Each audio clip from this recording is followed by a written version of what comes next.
তপ্ত রোদে ঝিলিক দিচ্ছে সোনালি দানাগুলো, পরম মমতায় চলছে সরিষা শুকোনোর কাজ। বাংলার প্রতিটি ঘরে ঘরে মিশে থাক গামার স্বপ্নের গ্রাণ। কঠোর পরিশ্রমে মাটির বুকে চিরে যাচ্ছে নতুন প্রাণ। লাঙলের প্রতিটি রেখায় কৃষক বনে যাচ্ছে আগামী দিনের স্বপ্ন। এই গ্রামে সিক্ত হোক আমাদের সোনালী ভবিষ্যৎ। সুপ্রিয় দর্শক, আজকে এক কৃষক ভাইয়ের সাথে কথা বলবো। দেখেন, আমরা আসছি কৃষক ভাইয়ের সাথে কথা বলতে। ভাই, আপনি ভালো আছেন? হ্যাঁ ভাই, ভালো আছে। ভাইয়া, কি আপনার এটা কি নিজস্ব জমি? না, কাজ করতেছি। ও, কাজ করতেছেন। হ্যাঁ। এখানে আপনার আজকে যে এই সরিষাটুকু আপনি যে তুলতেছেন, হ্যাঁ, এই সরিষাটুকু তুলতে কতক্ষণ লাগবে সময়? এখন বিকাল 5টা বাজবো, 4টা বাজবো। বিকাল 4টা থেকে 5টা। আপনার এই যে আপনি যে এই সরিষাটা তুলছেন, এটা আপনার পারিশ্রমিক কত দিবে দিন শেষে? 500 টাকা পারিশ্রমিক। ভাই, পুরুষ মানুষ যে গাধার খাটুনি করে, এই যে কবি বলেছে যে পুরুষ মানুষ যে গাধার খাটুনি করে, তার প্রমাণ দেখে। দর্শক, আমরা এখন আছি নবীনাবাদ ঘাটে অবস্থান করছি। যে আপনারা দেখছেন যে এখানে একটা ছোট্ট একটা ঘর আছে। প্রচণ্ড রোদ, কিন্তু আজকে প্রচণ্ড রোদ উঠেছে। আমি ঘেমে যাচ্ছি। ভাইদের সাথে একটু কথা বলবো। ভাইদের বাসা কি এখানে? নবীনাবাদ। ভাইরা কি আসলে আপনারা যে ঘাট কালেকশনে দায়িত্বে আছেন, না? আচ্ছা, এখানে মানুষের প্রতি একজন মানুষের পারাপারে কত টাকা করে দিতে হয়? 10 টাকা সকালবেলায় দিল্লি গেলে সারাদিন আর কি 12 টাকা দিলে 10 টাকাতে সারাদিন। মানে 10 টাকাতে আপনারা সারাদিন। যাই হোক, এটা সরকারের কাছ থেকে তারা ঘাটটা ডেকে নিয়েছে। আর সরকার যদি এই অঞ্চলে যদি একটা ব্রিজ স্থাপন করে দিত, তাহলে সাধারণ মানুষের জীবনযাপনগুলো খুব সুন্দর হতো, তাই না ভাই? জি জি, একটা ব্রিজের দরকার। মানে ব্রিজ হলে তো আর আমরা ঘাটের দরকার নেই, আমরাও অনেক সুবিধা ভোগ করাতাম। তো আসলে মানে গ্রামীণ জীবন খুবই কিন্তু কষ্টকর। আরও যদি নদী পারাপার হয়ে থাকে, তো সরকারের কাছে একটা আবেদন থাকবে, নবীনাবাদ অর্থাৎ সানন্দবাড়িতে নবীনাবাদে একটা ব্রিজ স্থাপন করে দেবেন। তো ধন্যবাদ ভাই সবাইকে। খাইছি, তখন পাঠার মতো দেশে দেশে ঘুরছি। যখন এখন মা ও বাপ নাই, এখন আর পাঠার মতো ঘুরতে পারি না, দারিদ্রে বাইকে গেছে অল্প বয়সেই। ধন্যবাদ। শান্ত নদীর বুকে ছোট্ট এক নৌকায় যাদের একমাত্র ভরসা, চরাঞ্চলের এই মানুষের প্রতিকূলকে জয় করে খুঁজে নেয় জীবনের পথ। ঢেউয়ের তালে তাল মিলিয়ে এগিয়ে চলায় তো আসল বেঁচে থাকা।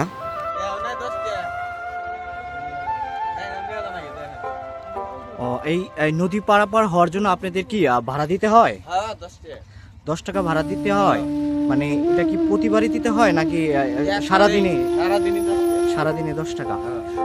সুপ্রিয় দর্শক, এই যে নবীনাবাদের যে আপনারা মানুষ দেখছেন, যে এখানে একটা মানে ভাই কিন্তু চর অঞ্চলে বসবাস করে, অর্থাৎ নবীনাবাদে বসবাস করে, কিন্তু ভাই এখন দড়ি টেনে নৌকা নিয়ে যাচ্ছে ঘাটে। কিন্তু এখানে হচ্ছে যে তাদের একটা কথা হচ্ছে যে সরকার যদি এই জায়গায় যদি একটা ব্রিজ করে দিত, তাহলে এই পাড়ের মানুষের জীবনযাপনগুলো খুবই সুন্দর হতো। তো আমি সরকারের দৃষ্টি আকর্ষণ করছি, সানন্দবাড়ির যে জায়গাটা আছে, অর্থাৎ নবীনাবাদে যে জায়গাটা আছে, সেই জায়গাটা যদি একটু ব্রিজ করে দিত, তাহলে অবশ্যই এখানকার মানুষের সকল সুযোগ সুবিধা ভোগ করতে পারো। বিশেষ করে এখানে একটা বিশাল বড় বাজার আছে, সেই বড় বাজারটায় মানুষ যেতে পারতো। তো সুপ্রিয় দর্শক, আমাদের সঙ্গে থাকুন, আরও সুন্দর সুন্দর ফুটেজ নিয়ে আপনাদের সাথে আছি। কাদের উপর সোনালি আশের বোঝা, আর চোখে এক বুক প্রত্যাশা নিয়ে ওরা ছোটে হাটের প্রাণে।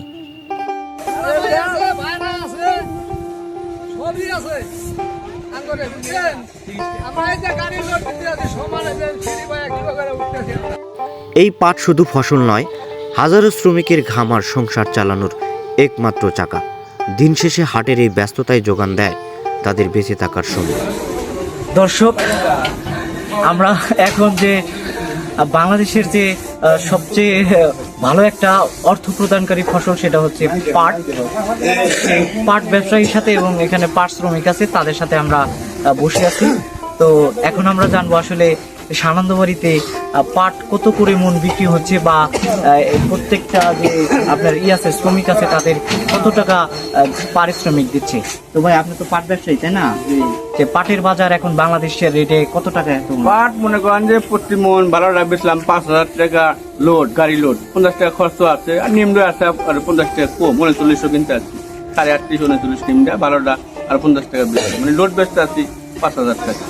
তাহলে পাট বান্দা 50 টাকা খরচ আছে। তাহলে পাট বিক্রি করে আপনি মোটামুটি লাভবান হয়েছেন কি? হয় কিছু কিছু লাভ এবার যারা কিনে কিনতে বা গৃহস্থ আছে লাভবান হয়েছিলেন? আসলে কি আপনি কি ব্যবসায়ী নাকি পাট শ্রমিক? আপনি? আমি ব্যবসা করি না, আমি পাট লোড করি। পাট লোড করি, অর্থাৎ লোডার।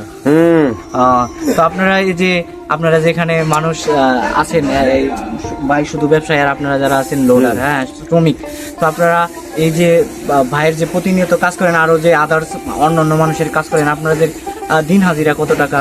দিন হাজিরা 200 বারে, 500 বারে, 300 বারে, ঠিক নাই। 200 300 500 1000 এটা প্রোডাকশন হিসাবে, মানে প্রোডাকশন হিসাবে চুক্তি হিসাবে কাজ করেন, তাই না? হ্যাঁ চুক্তি। তো যারা পাট শিল্পে, যে আমার সত্যিও কাকা, বাচ্চা কাকা, সে কিন্তু অনেক পরিশ্রমী। আমি ছোটবেলা থেকে দেখি সে এই পেশায় নিয়োজিত একজন সৎ মানুষ, খুব পরিশ্রম করে খায়। তো আমি এই যারা এখানে যারা আছে শ্রমিক যারা আছে তাদের প্রত্যেকজন দোয়া করি আল্লাহ তাআলা তাদের যেন সুস্থ রাখে এবং তাদের পরিবারের জন্য যেন সুন্দরভাবে মানে কিছু টাকা ইনকাম করে নিয়ে যেতে পারে, তাদের পরিবারের চাহিদা মেটাতে পারে। ঠিক আছে। চরের এই ছোট্ট বাজারে মাত্র 5 টাকার একটা পান বেঁচে থাকার অবলম্বন। শত অভাবের মাঝেও এক চিলিতে হাসি নিয়ে সাজিয়ে চলেন পানের খিলি। এভাবেই খুচরো পয়সার হিসেবে টিকে থাকে এক একটি মধ্যবিত্ত সংসার। জিঞ্জিরামের কুলে সানন্দবাড়ির এই হাটে পা রাখলেই শোনা যায় জীবনের স্পন্দন। কেউ বা নিজের আদরের গুরু নিয়ে ব্যস্ত থাকেন এই বাজারে, আবার কেউ পর্সা সাজিয়েছেন চরের খাঁটি শুটকির। এই শুটকির ঘ্রাণ যেন সানন্দবাড়ির পুরো বাজারটাকে ঘিরে রাখে। এক পাশে জাল ছাড়ানো লাল টকটকে মরিচ, অন্য পাশে হাজারো মানুষের দরদাম আর হাঁকডাক। এ যেন শুধু বেচাকেনা নয়, চরের মানুষের স্বপ্ন আর সংগ্রামের এক রঙিন মিলন মেলা। আসসালামু আলাইকুম। ওয়ালাইকুম আসসালাম। চাচা ভালো আছেন? হ্যাঁ লাগতো ভালোই। কোন চাচা, আমি শুনছি সানন্দবাড়ি মাছ বাজার নাকি অনেক ঐতিহ্যবাহী বাজার, বিখ্যাত বাজার। আচ্ছা এইগুলা কি মাছ? এগুলা মাছ যে আপনি আনছেন? গ্লাস কাপ মাছ, একটা কার্বু মাছ আর একটা কার্বু মাছ, আর সব গ্লাস কাপ মাছ। এগুলা এটা গ্রাস, কোনটা গ্রাস কাপ? এটা গ্লাস কাপ। এটা গ্রাস কাপ। হ্যাঁ, এটা হলো কার্বু মাছ, এটা গ্লাস কাপ। কোন মান নিবেন? আচ্ছা, এখন এগুলো কেজি কত করে বিক্রি করেন? 400 টাকা কেজি। 400 টাকা কেজি? 500 টাকা কেজি। মাছ আপনারা কোথা থেকে আনেন? এটা সানন্দবাড়ি বাজার থেকে নিলাম আজকে। সানন্দবাড়ি বাজার থেকে নিয়েছেন না? অর্থাৎ আপনি একজন ব্যবসায়ী, মানে একজন ক্রেতার কাছ থেকে কিনে আবার আপনি বিক্রি করেন? হ্যাঁ, বিক্রি করি।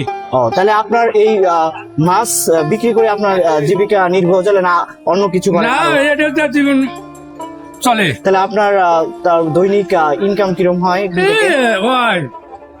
500 থাকেই সবসময়। যাক আলহামদুলিল্লাহ। আপনার ব্যবসা অনেক সুন্দর হোক। অসংখ্য ধন্যবাদ, ভালো থাকবেন। আপনার সাথে আবার কথা বলবো। আচ্ছা আচ্ছা। হাটের এই গিঞ্জি কোণে বোতলে বোতলে রান্নার তেল সাজিয়ে বসে আছে এক লড়াকু প্রাণ। প্রতিটি ফোঁটায় তেলের বেচাকেনায় লুকিয়ে আছে তার সন্তানের পড়াশোনার সংসারের স্বপ্ন।